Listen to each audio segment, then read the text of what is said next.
At 19, she was forced to wed a human farmer, but his wedding gift shocked everyone. The marriage cart rattled over uneven roads as Rena pressed her face against the wooden slats, watching her homeland disappear behind rolling hills.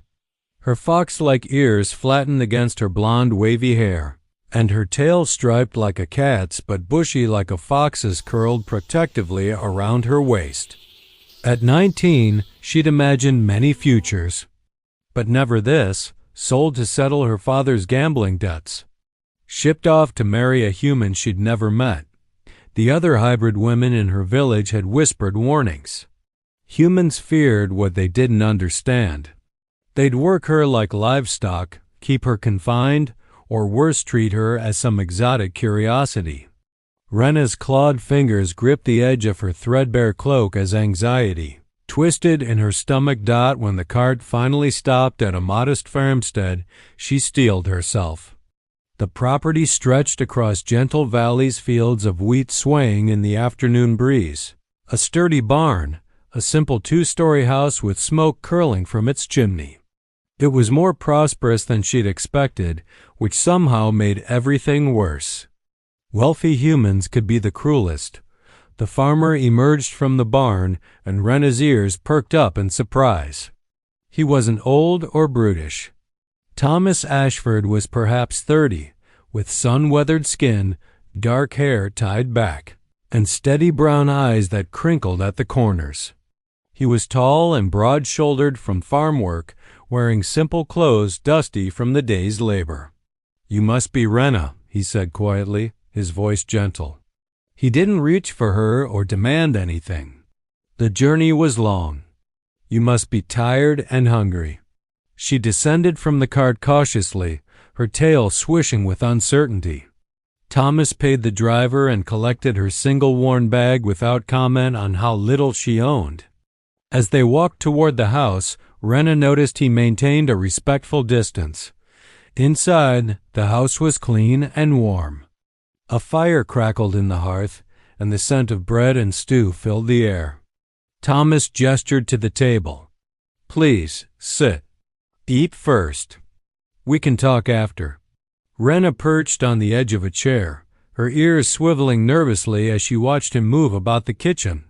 He served her generous portions, poured fresh water, then sat across from her, not at the head of the table in a position of authority, but as an equal. "I know you didn't choose this," Thomas began, his voice steady and kind. "And I know you're frightened. But I want you to understand something from the start." He slid a small wooden box across the table. "This is my wedding gift to you." Rena's hands trembled as she opened it. Inside lay a legal document with official seals and a small pouch of coins, more money than she'd ever seen. Her eyes widened as she scanned the papers. "It's a contract for your freedom," Thomas explained. "Legal documentation that grants you independent status. The money is yours enough to travel anywhere you wish, start a new life. You can leave tomorrow if you want. Tonight, even." Rena stared at the papers, her mind reeling. Her tail had gone completely still, and her fox-like ears twitched in confusion. "I don't understand," she whispered. "You paid my father's debts. Why would you free me?" Thomas leaned back in his chair, his expression thoughtful. "Because no one should be property. My mother was like you, a hybrid, though with wolf traits. She was forced into servitude when she was young. My father bought her contract and freed her, and they fell in love by choice. She passed away 3 years ago, but she taught me that freedom is the most precious gift you can give someone." Tears pricked at Rena's eyes. Her fingers traced the official seals on the documents. "But the village elder said," he said, "you needed a wife to help with the farm. That you were lonely." "I am lonely," Thomas admitted with a sad smile. "This place is big and quiet without my parents. But loneliness isn't a reason to trap someone. If you choose to stay, I'd welcome the companionship and the help. I'll pay you fair wages, you'll have your own room, and you can leave whenever you wish. If you want to go, I'll give you provisions and a horse." Rena's mind spun with possibilities.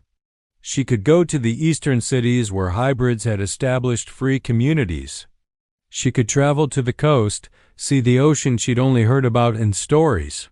For the first time in months, the suffocating weight of helplessness lifted from her chest, but as she looked around the warm kitchen, watched the gentle way Thomas moved, saw the honest kindness in his eyes, a different thought emerged. Where would she go tonight? Alone, in the dark, with predators, both animal and human, on the roads? Could I stay for a few days? She asked hesitantly. Just to rest and think? Stay as long as you need, Thomas said. Let me show you to your room. He led her upstairs to a spacious bedroom with a real bed, not a straw pallet covered in quilts. A basin and pitcher stood on a dresser, and the window overlooked the moonlit fields. Clean towels were folded on a chair. My mother's room, Thomas explained. I haven't changed it much. There are clothes in the wardrobe that might fit you, and if you need anything altered, I'm decent with a needle. He paused at the door. Lock this if you want. Your safety is yours to control. After he left, Rena explored the room in wonder, running her hands over the soft quilts, examining the simple but beautiful dresses in the wardrobe. She found a nightgown and changed, catching her reflection in a small mirror. Her blonde wavy hair was tangled from travel, her golden eyes still wide with shock. Her ears and tail seemed almost too exotic against the modest human NIGHTGOW and Dot, but sleep eluded her. Below, she could hear Thomas moving quietly, banking the fire, securing the house for the night. Every sound made her tense, waiting for footsteps on the stairs, for the door to open, for the kindness to reveal itself as a trap, but the footsteps never came. Eventually, exhaustion claimed her. Rena woke to sunlight streaming through the window and the sound of roosters crowing. She bolted upright, disoriented, then remembered where she was. The documents and money pouch sat on the bedside table where she'd left them, untouched. Real Dot, she dressed in one of the simpler dresses from the wardrobe, a soft blue cotton that fit reasonably well. Her tail poked through a gap she carefully opened in the back seam. Downstairs, she found Thomas already outside. Through the window, she watched him working in the vegetable garden, his movements efficient and practiced. Rena prepared herself and stepped outside. The morning air was crisp and clean, carrying the scent of earth and growing things. Thomas looked up as she approached, a smudge of dirt on his cheek and a genuine smile on his face. Good morning. Did you sleep well? Better than I have in months, she admitted. Her ears perked forward with curiosity. What are you doing? Weeding the vegetables. The beans are coming in well this year. He gestured to rows of plants. Do you know much about farming? Not really. My family lived in town.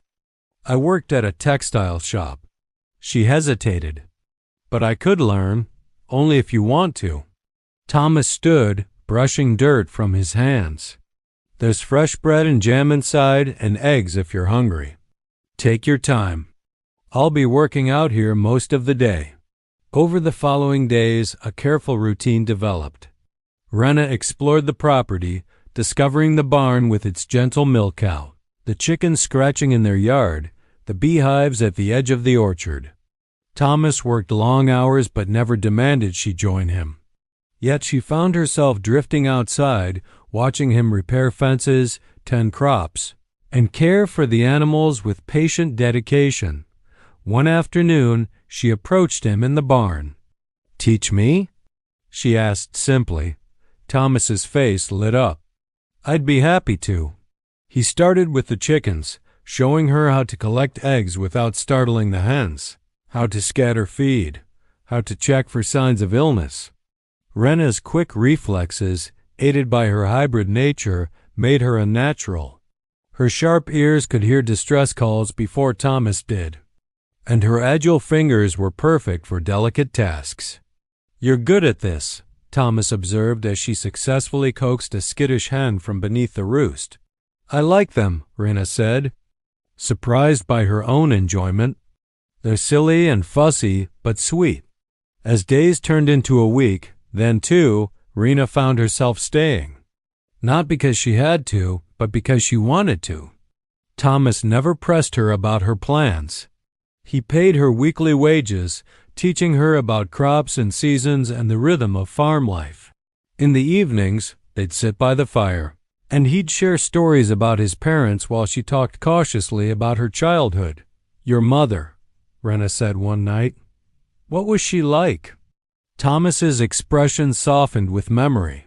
Strong, kind. She had wolf ears and the most beautiful silver-gray fur.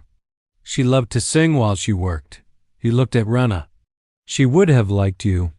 Your courage, your curiosity. Rena's tail swished thoughtfully. I'm not brave. I was terrified when I arrived. Bravery isn't the absence of fear, Thomas said quietly. It's choosing to keep going despite it. You're here, trying new things, building something. That's brave. Summer deepened into warmth and abundance. Rena discovered she loved the physical work of the farm, the satisfaction of seeing plants flourish under her care, the peaceful routine of animal husbandry. Her body grew stronger, and her initial wariness began to fade. Thomas proved himself trustworthy in countless small ways. He never entered her room uninvited, never made demands, never treated her as anything less than an equal. When she accidentally broke a bowl, he simply swept it up and joked about how he'd been meaning to replace his mother's old dishes anyway. When a storm frightened her in the night, he'd stayed downstairs and talked to her through the ceiling until her panic eased, never presuming to come closer. But as trust grew, so did something else, an awareness of Thomas as more than just a kind man. Rena noticed the strength in his arms when he lifted heavy feed sacks, the concentration in his expression when he solved problems, the gentleness in his hands when he treated an injured bird. She found herself watching him more, her heart quickening when he smiled at her. One hot afternoon, they worked together in the orchard, harvesting early apples. Rena climbed the trees with ease, her hybrid agility letting her reach the highest branches while Thomas collected fruit below. You make it look effortless, he called up to her. She grinned down at him, ears perked playfully. One of the few advantages of being different. Not the only one, Thomas said. When she descended, he continued, You hear things I miss, move faster, see better in the evening. You're remarkable, Rena. The sincerity in his voice made her breath catch. You really think so? I know so. He held her gaze, and something shifted between them, a recognition, a possibility. That evening, as they prepared dinner together, their hands brushed while reaching for the same pot. Rena didn't pull away. Instead, she let the contact linger, her golden eyes meeting his dark ones. Thomas's expression was open, questioning, hopeful. Rena, he said softly, I want you to know. I care about you. Not as a wife I purchased or a worker I hired. As you. As the woman who sings to the chickens and makes the horses laugh, who's brave and curious and kind. He took a careful breath. But I won't presume anything. Your freedom is still yours, always. Her tail curled nervously. What if I don't want to be free of you? Thomas went very still. What do you mean? What if? Rena stepped closer, her heart pounding. What if I wanted to stay? Not as a worker, but as someone who cares for you too? Do you? His voice was barely a whisper. Instead of answering with words, Rena stood on her toes and pressed her lips to his tentative, questioning. Thomas responded gently, his hands coming up to cradle her face with infinite care. The kiss was soft and sweet, full of possibility. When they parted, Rena's ears were flushed, her tail swishing with nervous excitement. I choose this, she said firmly. I choose you. Not because I have to, but because I want to. Thomas's smile could have lit the darkest night. Then I'm the luckiest man alive. The seasons turned, and with them, Rena and Thomas's relationship deepened into true partnership. They worked the farm together, made decisions jointly and slowly, carefully, became the couple the forced marriage had never intended them to be. Rena kept her legal documents in a safe box, a reminder that she'd chosen this life freely. Sometimes on difficult days, she'd take them out and remember that she could leave if she wanted. And every time, she chose to stay. One autumn evening, as they sat by the fire after a long harvest day, Rena curled against Thomas's side, her head on his shoulder. His arm wrapped around her waist, mindful of her tale. "Do you ever regret it?" she asked quietly. "Freeing me immediately? You could have. Made me stay." "Never," Thomas said firmly. "What we have now is real because you chose it. Every day you stay is a gift, not an obligation. That makes all the difference." Rena tilted her face up to kiss him, deeper this time, with the confidence of someone who knew she was loved. When they parted, she said, "I want to make this official. A real marriage, not the one forced on us." Thomas's eyes widened. "Are you sure?" "Completely." She took his hands in hers. "Let's get married again properly this time. With witnesses we choose, vows we write, a celebration of what we've built together." They married that winter in a small ceremony at the local village, with friendly neighbors as witnesses. Rena wore a dress she'd sewn herself, cream-colored with delicate embroidery. She'd left her ears and tail unhidden, and Thomas stood beside her with pride, not shame, at having a hybrid wife. "I choose you," Rena said during her vows, her voice strong and clear. "Not because I must, but because my heart knows no other home." "I choose you," Thomas replied, "as I chose you from the beginning as a free woman, a partner, a love I never expected but will cherish forever." Their life wasn't always easy.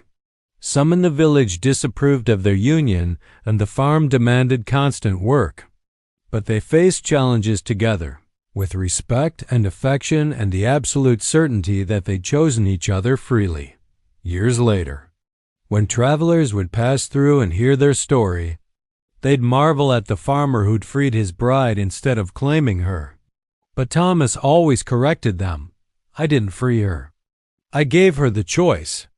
She freed herself and then chose to stay. That's the real gift." And Rena, standing beside him with her blonde wavy hair touched with silver, her fox ears still perked with curiosity, her tail swishing contentedly, would smile and add, "The best choices are the ones we make with our whole hearts. I chose freedom, and then I chose love. I'd choose the same thing every single day." Their story became a legend in that region, not of forced marriage, but of kindness, freedom, and the unexpected love that grows when people are given the choice to stay instead of being compelled to remain. And in that farmhouse on the hill, two people who began as strangers built a life of genuine partnership, proving that the strongest bonds are those we choose to forge ourselves.